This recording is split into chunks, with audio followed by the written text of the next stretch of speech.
Bom, pessoal, eu queria falar hoje sobre essa ideia aí da macroanomalia. E é engraçado que toda vez que eu tenho um conceito, eu boto agora como uma categoria. E o que vai me ajudando no blog, né? O que vai me ajudando a organizar as coisas que vão aparecendo. Essa discussão sobre macroanomalia, que eu acho que a gente já fez, né? Ela talvez seja a discussão mais importante do avanço em cima do Thomas Kuhn.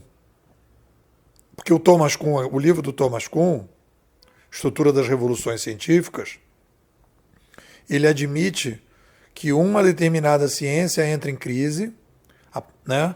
Tem um conjunto de problemas que ela tenta resolver, e aí ela não consegue mais resolver aquilo e tal. Aí chega um momento que vários fatores podem levar a uma anomalia, e aí aparece um novo paradigma. Aí você então entra na ciência extraordinária. O que é a ciência extraordinária do Thomas Kuhn aqui para a nossa narrativa?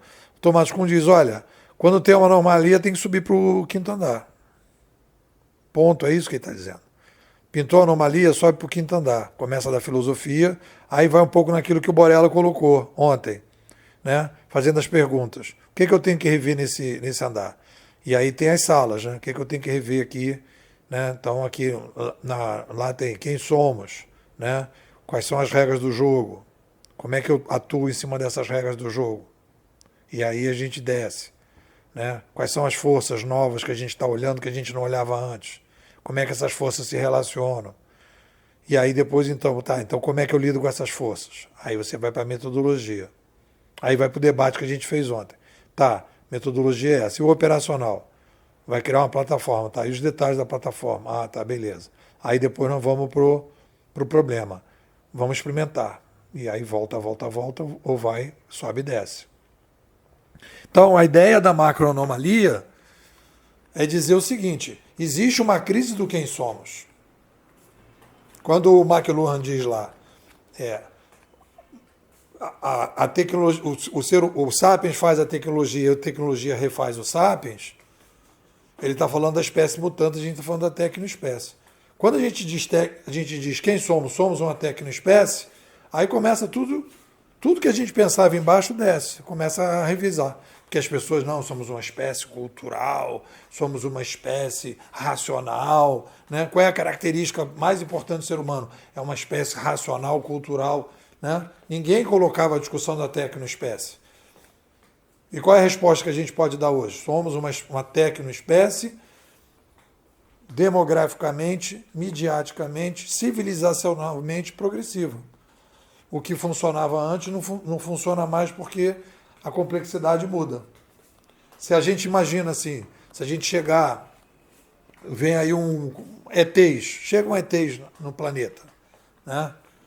Aí de repente a gente vai perguntar para eles assim, no dia que a gente conseguir estabelecer uma conversa, vai perguntar, pô, me diz aí como é que é o teu planeta.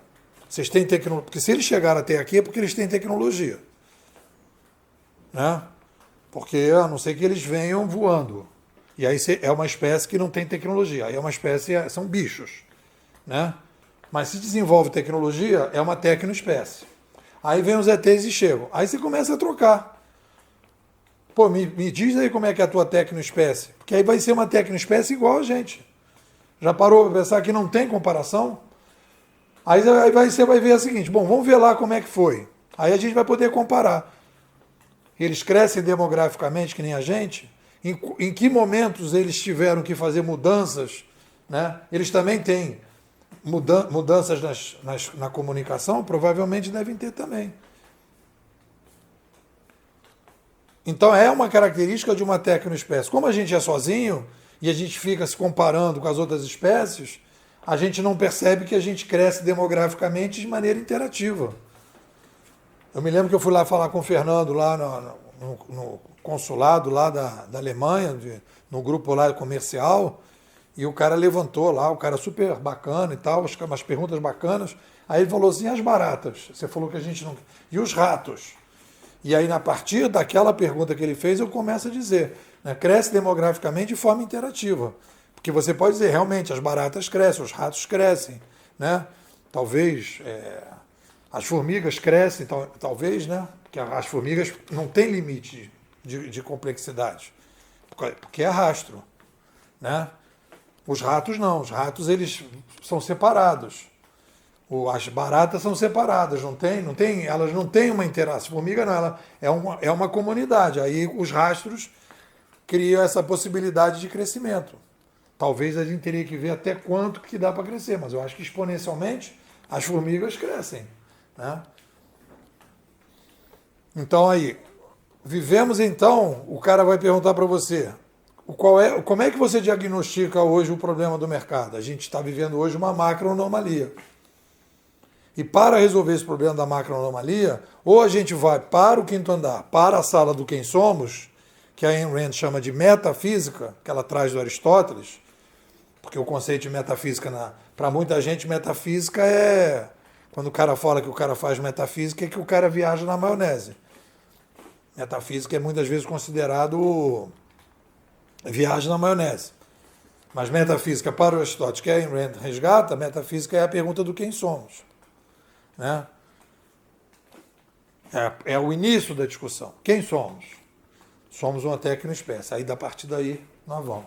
Aí se resolve tal. Ciência extraordinária, macroanomalia, ciência extraordinária. E a gente, a partir daí, começa as revisões.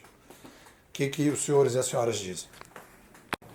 Eu fiz esse áudio em 7 de fevereiro e você deve estar ouvindo agora no segundo semestre de 2020. Se você quiser entrar nos grupos setoriais, no grupo sênior da escola, fazendo a formação, você vai ouvir esses áudios atualizados todos os dias dentro da escola e a gente vai debater durante o dia todo esse tema. Vem para a escola, me manda um zap, 21 99608 6422, repetindo, 21 99608 6422. Nepô, quero ser bimodal.